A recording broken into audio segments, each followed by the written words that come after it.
morning, practice tayo ngayon. Pupunta tayo ng Neo. Babalik ko lang yung laro ko. Na-miss ko lang mag-practice, tsaka may paparating na track day para kahit paano maganda yung laro ko. Ma-enjoy ko talaga. Kaya ngayon, prepare natin si Bullet, yung Raider 150 Fi ko. Ready natin siya para sa pang-practice mamaya. Tatanggalin natin yung mga side mirror, yung headlight, papalitan ko ng pang-practice ko. Tapos, yun, para mamaya naka-ready na tayo doon. Maglalaro na lang. Tara!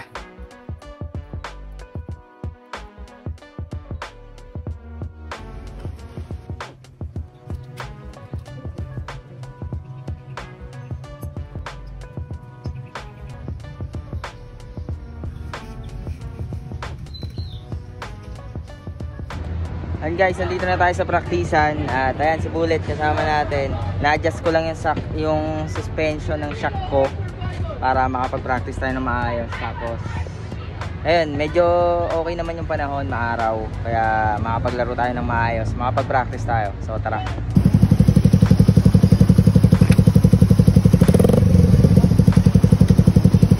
Ganito ko sinimulan yung practice ko, nirefresh ko yung sarili ko sa throttle control. Ganon ka-importante sa akin ng basic, kaya sinimulan ko sa throttle control, body position hanggang sa nagpasayad na ako ng tuhod.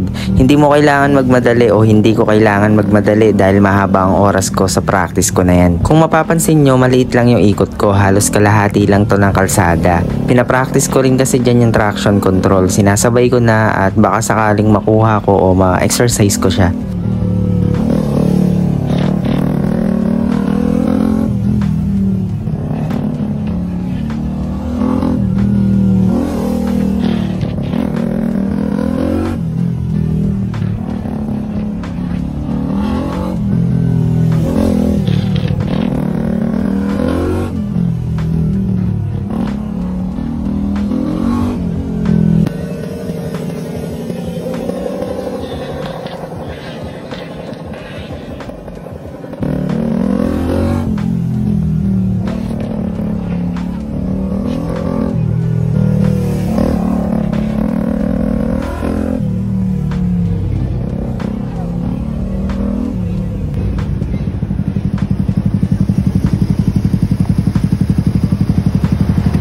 Sa kasamaang palad, biglang umulan. Noong una na-disappoint ako pero parang bigla ako na-excite kasi parang gusto kong subukan yung basang kalsada pag-practicean.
Ayun na nga guys, pagod at nakapag-practice naman kahit papaano, palambot. Susunod na linggo ulit para consistent na yung ano natin, practice natin. Ayan, sa bullet to. So yun, kailangan ko lang makapag-practice pa. Kulang na kulang pa yung practice ko ngayon. So abangan nyo yung susunod, at sa mga gustong sumabay, gustong matuto pa ng mga basic, ayan, pwede ko i-share sa inyo.